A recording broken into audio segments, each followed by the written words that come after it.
दोस्तों साल 2023 में करीब 3000 से भी ज्यादा स्पेस ऑब्जेक्ट्स को स्पेस में लॉन्च किया गया। सैटेलाइट्स और रॉकेट्स को स्पेस में भेजने का नंबर हर साल बढ़ता ही जा रहा है। लेकिन क्या आपने कभी सोचा है कि जो स्पेस मिशंस फेल हो जाते हैं उनके और स्पेस रॉकेट्स के वेस्ट और डेब्री को कहाँ गिराया जाता है? दरअसल इन सभी स्पेस डेब्री को पैसिफिक ओशन में मौजूद पॉइंट नीमो में गिराया जाता है और साल 1971 से लेकर आज तक कुल 300 से भी ज्यादा स्पेसक्राफ्ट डेब्री को पॉइंट नीमो में गिराया जा चुका है। और ऐसा करने के पीछे मेन रीजन है पॉइंट नीमो का पोल्स ऑफ इनएक्सेसिबिलिटी में सबसे टॉप पर होना। दोस्तों पोल्स ऑफ इनएक्सेसिबिलिटी उन रीजन्स को कहा जाता है जहां किसी ह्यूमन का पहुंचना बहुत मुश्किल होता है। पॉइंट नीमो के खालीपन का अंदाजा आप इसी बात से लगा सकते हो कि इसके पास का सबसे नजदीकी आइलैंड भी करीब 2688 किलोमीटर की दूरी पर मौजूद है। और पॉइंट नीमो का पूरी दुनिया से अलग थलग होने का कारण है पैसिफिक ओशन का साइज में विशालकाय होना। पैसिफिक ओशन साइज में इतना बड़ा है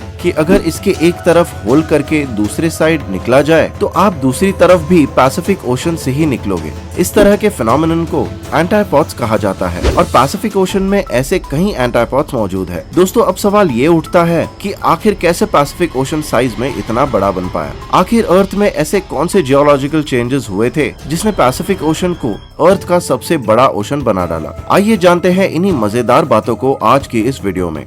लेकिन अगर आप चैनल पर नए हैं तो ऐसे ही अमेजिंग नॉलेज के लिए रेडी स्टडी नॉलेज को सब्सक्राइब कीजिए और साथ ही बेल आइकन दबाना न भूलें। दोस्तों Pacific ocean total 16.5 crore square kilometre के एरिया में फैला हुआ है। ये साइज में इतना बड़ा है कि अगर इसे मून और प्लैनेट से कंपेयर करें तो इसमें 4.5 मून्स, 2 मर्क्यूरी और एक पूरा मार्स प्लैनेट समा जाएगा। इसके अलावा पैसिफिक ओशन का वॉल्यूम 710 मिलियन क्यूबिक किलोमीटर है जो लगभग मून से 32 गुना, मर्क्यूरी से 11 गुना और मार्स से 4 गुना ज्यादा बड़ा है। दोस्तों पैसिफिक ओशन साइज में इतना विशालकाय है कि हम इसे एक साथ अपनी आंखों से नहीं देख सकते। यहाँ तक कि 400 किलोमीटर पर मौजूद स्पेस स्टेशन वाली हाइट से भी इसे पूरे एक साथ नहीं देखा जा सकता। और अगर हम अर्थ से स्पेस में 63,000 किलोमीटर की दूरी से पैसिफिक ओशन को देखें तो भी हम इसका 95% तक का ही हिस्सा देख पाएंगे। इसके अलावा अर्थ की ऊपरी सरफेस 71% ओशंस और 29% लैंड से घिरी हुई है, जिसमें 71% ओशंस में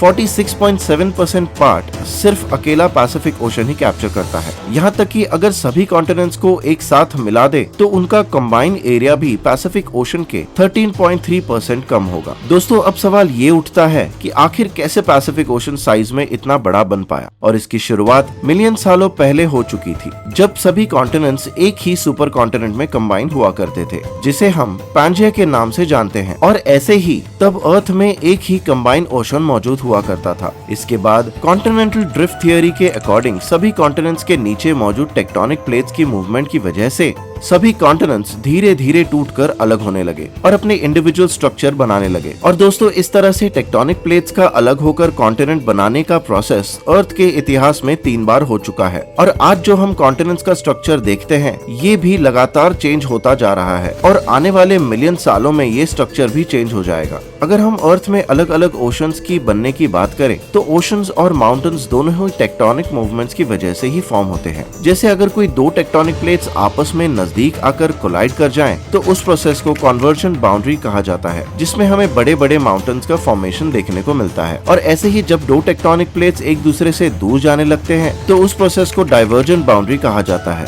जिसमें टेक्टोनिक प्लेट्स के एक दूसरे से दूर जाने पर बीच में जगह बन जाती है जिसे ओशनिक क्रस्ट यानी कि ओशंस भरते हैं। और इसी तरह से आज के सभी ओशंस फॉर्म हुए थे। लेकिन दोस्तों ओशंस के फॉर्मेशन में पैसिफिक ओशन साइज इतना विशालकाय कैसे हो पाया और क्यों कॉन्टिनेंट्स इसे ओवरटेक करके पैसिफिक ओशंस के साइज को कम नहीं कर पाए? इसके पीछे का रीजन है टेक्टोनिक प्लेट्स। दोस्तों अर्थ में टोटल 7 टेक्टोनिक प्लेट्स पाई जाती है, जिसमें से पैसिफिक ओशन में मौजूद टेक्टोनिक प्लेट सबसे बड़ी होती है। इस टेक्टोनिक प्लेट्स का सही साइज है 103 मिलियन स्क्वायर किलोमीटर, जो पैसिफिक ओशन से शुरू होते हुए वेस्ट कोस्ट ऑफ अमेरिका से निकलते हुए जापान और न्यूजीलैंड तक फैला हुआ है। यही पैसिफिक प्लेट बाकी टेक्टोनिक प्लेट से कोलाइड होकर पैसिफिक ओशन के सराउंडिंग में कन्वर्जेंट बाउंड्री फॉर्म करती है, जिसे रिंग ऑफ फायर भी कहा जाता है। ये रिंग ऑफ फायर का स्ट्रक्चर 40,000 किलोमीटर लंबा और 500 किलोमीटर चौड़ा बड़ा है, जिसका ज्यादातर हिस्सा पैसिफिक ओशन में मौजूद है। दोस्तों, अर्थ में इस रिंग ऑफ फायर के स्ट्रक्चर को आसानी से नोटिस भी किया जा सकता है, क्योंकि इसके चारों ओर बाउंड्री में बड़ी बड़ी माउंटेन्स के फॉर्मेशन देखने को मिलते हैं। इसके अलावा इसी रिंग ऑफ फायर के स्ट्रक्चर को सबसे अनस्टेबल रीजन भी कहा जाता है, क्योंकि वर्ल्ड की टोटल वोल्केनिक एक्टिविटीज में 75% एक्टिविटीज इसी रीजन्स में देखने को मिलती हैं, और दुनिया के सबसे ज्यादातर अर्थक्वेक्स भी इन्हीं रीजन्स में आते हैं। ठीक ऐसे ही इंडोनेशिया और जापान भी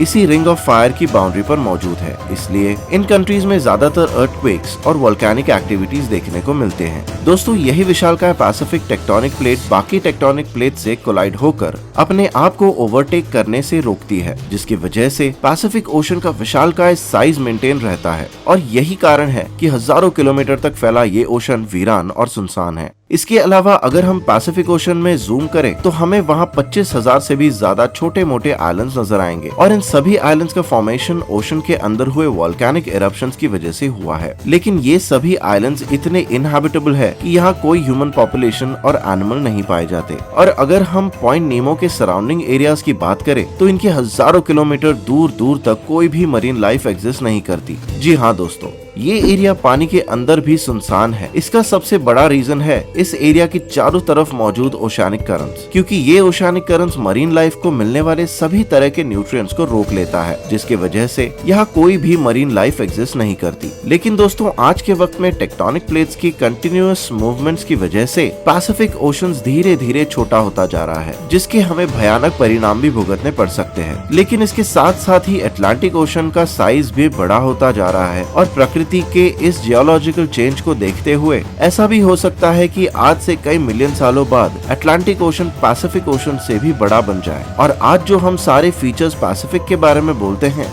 वो सभी फीचर्स अटलांटिक ओशन में देखने को मिले। धरती में हो रहे इस बदलाव के बारे में आप लोगों की क्या राय है, हमें कमेंट्स करके जरूर बताएं। फिलहाल आज की इस वीडियो में बस इतना ही। वीडियो इन्फॉर्मेटिव लगी हो तो लाइक करें, और ऐसे ही नॉलेजेबल कंटेंट देखते रहने के लिए सब्सक्राइब करें हमारे YouTube channel ready steady knowledge को, और साथ ही बेल आइकन जरूर दबाएं ताकि हमारे वीडियोस की सभी लेटेस्ट अपडेट्स सबसे पहले आप तक पहुँचे। मिलते हैं अगले वीडियो में, तब तक के लिए अलविदा, जय हिंद।